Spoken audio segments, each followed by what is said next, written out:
திமுக வந்துட்டு இன்னைக்கு 75 ஆண்டுகள் பவள விழா கொண்டாடிட்டு இருக்காங்க.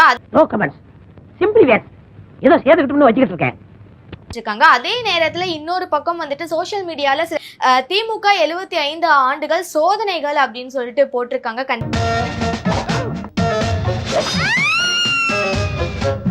எக்கச்சக்கமான விஷயங்கள் அதுல சொல்லியிருக்காங்க. அவங்க இவ்வளவு விஷயங்கள் ஊழல் பண்ணிருக்காங்க, எப்படியெல்லாம் கட்சியை புடிச்சாங்க அப்படின்ற மாதிரியான விஷயங்கள். ஏண்டா தரித்திரம் முடிச்ச மூதேவி, உன் கதை என்னடா காரி துப்புற மாதிரி இருக்கு. திமுகவுக்குன்னு தனித்துவமான தத்துவம்லாம் இருந்துச்சு.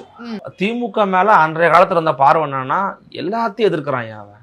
அப்படி இருந்த திமுக இன்றைக்கு ஏன் இவ்வளவு எதிர்ப்புகளை சம்பாதிக்குதுன்னா not because of ideology, because of their actions. Mental டார்ச்சர்ல நீ எதனா எசுக்கு புசுக்கா பண்ணிட்டு போய் உள்ள உட்காந்துலான்னு பாக்குறேன் ப்ரோ. கட்சியில நான் அதுக்கு தான் ப்ரோ ட்ரை பண்றாங்க.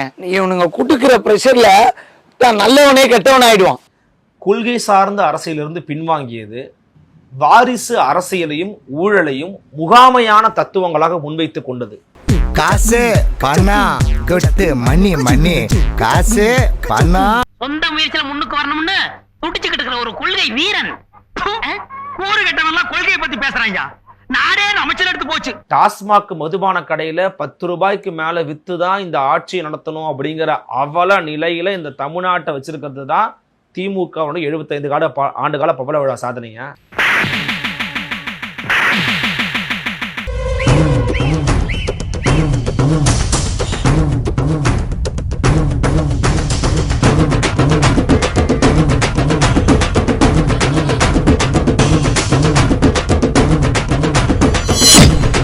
தூய்மை பணியாளர்கள் மெரினா கடற்கரையில இறங்கி தன்னுடைய ஊதியத்துக்காகவும் நிரந்தர வேலைக்காகவும் போராடக்கூடியதுதான் திராவிட முன்னேற்ற கழகத்துடைய பவள விழா சாதனையா? என்ன பவள விழா சாதனை?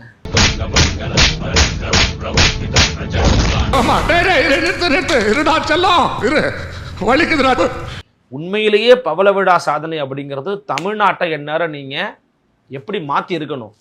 சாதி பார்த்து வேட்பாளர் நிப்பாட்டுறது, வெளிப்படையாக சாதி சார்ந்து சாதிய வன்மத்தோடு ஆதிக்க எண்ணத்தோடு பேசக்கூடிய ஆட்களை கூட வச்சுக்கிறது. ஊர்ல யாரும் நல்லா இருக்குன்னு உனக்கு பிடிக்கலையா? எவனா சொன்னா உன்ன உள்ள போக சொல்லு. அதாவது தாழ்த்தப்பட்ட ஆட்களா, தாழ்த்தப்பட்ட ஆட்களா திராவிட சமுதாயத்தை சார்ந்த ஒரு ஹைகோர்ட் ஜட்ஜாக இருந்தார் என்றால் அது திராவிட இயக்கம் போட்ட பிச்சை. அப்படி ஒரு சாதி கொடுமை தீண்டாம அதை மாற்றிட பாடுபட்டு வெற்றி கண்ட இயக்கம் தான் நம்முடைய திராவிட இயக்கம் என்பதை சினிமா கேட்போம், கேட்போம், கேவலம் கேட்போம். இல்லங்க நானும் இல்ல சார், விளையாட்டுக்கு தான் நாங்க சொல்றேன். விளையாட்டு கேட்டாலும் இதான ரூல் தானே சார். போதை சமூகத்தை உருவாக்கி இருக்கிற பேரறிஞர் அண்ணா ஒரு ஊடக சந்திப்புல பேசுகிற போது சாராய கடையால் வரக்கூடிய வருமானம் குஷ்டரோக கையில இருந்து வரக்கூடிய உணவுக்கு ஒப்பானது, நான் போட மாட்டேன், காசு இல்லைனாலும் துண்டை தூக்கி தரல போட்டு பிச்சை பண்ணாரு. நீ ஏன் சாராய கடையை மூடல? திமுக ஆட்சிக்கு வந்தவுடன் முதல் உத்தரவு மதுவிலக்கு சட்டம் கொண்டு வர. நீங்க சும்மா செஞ்சுட்டாலும் நாங்க அப்படியே அசந்து அழுத்துத்தான் போயிருவோம். மது போதையை வளர்த்தது பத்தும் மட்டும் இல்லாம இன்னைக்கு கஞ்சா போதை, மெத்தப்பட்டமைன் போதை, மெத்து போதை, கொக்கையின் போதும் வளர்த்துக்கிட்டு இருக்கீங்களே, இதையும் தடுத்து நிற்பாட்ட முடியல.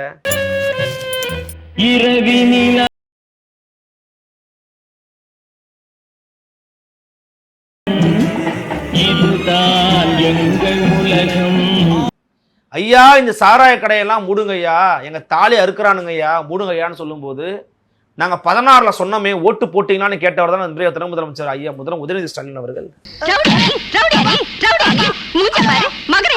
தெருக்கள் தோறும் வீதிகள் தோறும் தமிழ் மொழி நின்றுக்கணுமே, ஏன் இல்ல? ஏன் தமிழை கொண்டு போய் சேர்க்க முடியல? ஏன் அரசு பள்ளியை வளர்க்க வக்கில்ல? ஏன் அரசு பள்ளியில கட்டின கட்டடம் கீழே இடிஞ்சு விழுகுது?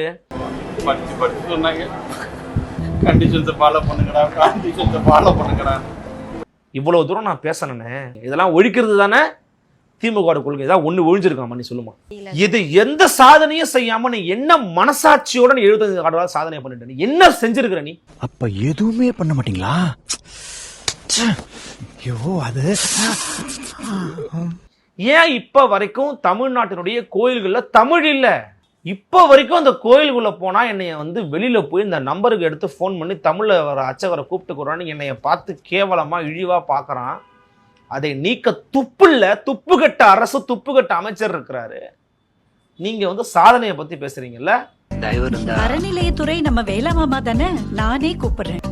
மிஸ்ஸஸ் பேசுறாங்க சார். அம்மா அதிரூப சுந்தரி ஆகால பைந்தவி அங்கமெல்லாம் நொந்து பெற்று வீழாமல் வீட்டிருக்கும் கபாலதேவி. ஒரு நிமிஷம் கேளுங்க மாமா. விளம்பர மாடலினுடைய முழுமையான வடிவமாக மாறி போய் வாரிசு அரசியலால் கொழுத்திருக்கக்கூடிய சொத்துக்களை பாதுகாப்பதற்கு ஒரு கூட்டத்தை உருவாக்கி ஒட்டுமொத்தமாக இந்த அரசினுடைய நிலைமை அப்படிங்கிறதே கஜானா காலியாகி ஊழல் பெருச்சாளிகளை வளர்த்தெடுத்து இந்த நாட்டை வேட்டைக்காடாக மாற்றியதை தாண்டி நீங்க என்ன பண்ணிருக்கிறீங்க சொல்லுங்க.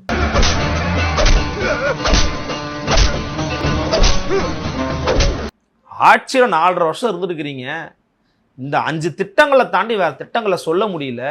தமிழ்நாட்டுக்கென்ற தனித்த கல்விக் கொள்கையை உருவாக்குறேன்னு சொல்லி உருவாக்காம போயிருக்கிறீங்க.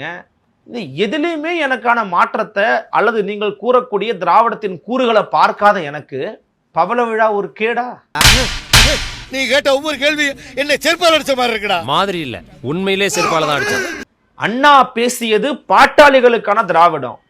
இன்று ஸ்டாலின் மாடல் பேசுவது முதலாளிகளுக்கான திராவிடம்.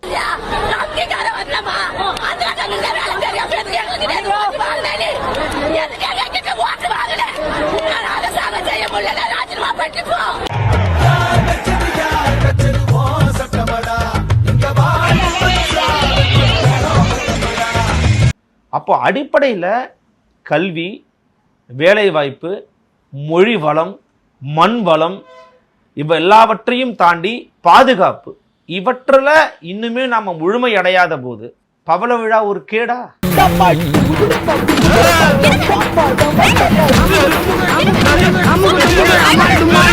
அண்ணா இருக்கும்போது திராவிடத்துக்கு இவ்வளவு பேர் எதிர்ப்பு கிடையாது. ஏன் எதிர்ப்பு அதிகமா இருக்குன்னா, இது முதலாளிகளுக்கான திராவிடம். எலைட்டு திராவிடம் பேசுற, பாட்டாளிகளுக்கான திராவிடத்தை நீ கை விட்டுட்ட. டேய் டேய் இப்படிலாம் பண்ணன்னு வச்சுக்கடா, நாசமா போயிருவடா, அழிஞ்சு போயிருவ. இந்த எண்ணத்தை மாத்திக்க, இல்லைன்னா நீ அவ்வளவுதான். இன்னைக்கு நீங்க சொல்ற மாதிரி ஏன் அவங்க 75 ஆண்டு கால பவள விழாவை கொண்டாடுறாங்களே சார், அப்பப்பா ஐயோன்னு சூப்பரா கொண்டாடுறாங்களே சார், பணம். இந்த 75 வருஷத்துல அவன் சேர்த்து வச்ச ஒரே விஷயம் சொத்து. சொத்து, ஊர் முழுக்க சொத்து, உலகம் முழுக்க சொத்து. உலகத்துக்கே தெரியும், ஊருக்கே தெரியும். மஞ்ச பைய கொண்டு வந்து இந்த நாட்டில் வந்து ஆட்சிக்கும் அதிகாரத்துக்கும் உள்ள வந்த ஒருத்தரால இன்னைக்கு எப்படிமா கோடானு கோடி சொத்துக்களுக்கு அதிபதியா இருக்க முடியுது? இதுக்கெல்லாம் கத்தகத்தையா பணம் தேவையில்ல. கட்சி ஆரம்பிச்சவங்க கத்தகத்தையா பணம் வச்சுட்டா கட்சி ஆரம்பிச்சாங்க. கொஞ்சம் காதை கொடுங்க. அவரா திருட்டு ட்ரெயின்ல வந்தவரு அந்த பேங்க்ல 500 கோடி தரும். அடேங்கப்பா. காமராஜர் செத்து மனிதவோ சொத்து மதிப்பு என்ன? அண்ணாவின் சொத்து மதிப்பு என்ன? பணபலம், அதிகார பலம், ஊடக பலம். தத்துவமோ கோட்பாடோ கொள்கையோ அல்ல. அதை ஒரு பிராண்டுக்காக பயன்படுத்தி கொண்டு இந்த 3 பலத்தையும் வைத்துக்கொண்டு இன்னைக்கு நாங்கள் தான் உண்மையிலேயே ரீச் ஆயிருக்கிறோம் நம்மள்ட்ட வந்து ஒரு பூச்சாண்டி காட்டுறான். இன்னும் எத்தனை காலம்தான் ஏமாற்றுவார் இந்த நாட்டிலே, உந்த நாட்டிலே, நம் நாட்டிலே. எனக்கு தெரிஞ்ச டாக்டர் புதுசா ஒரு ஆஸ்பத்திரி ஆரம்பிச்சிருக்காரு. வந்து ஒரு ஊசியை போட்டு போங்க. ஊசியை போட்டு போவா? நான் எதுக்கு ஊசி போடணும்? நீங்க முகராசியான ஆளா இருக்கீங்க. வந்து ஒரு ஊசியை போட்டு போனீங்கன்னா அப்புறம் அந்த ஆளுக்கு அதுவா வியாபாரம் ஓடிக்கும்.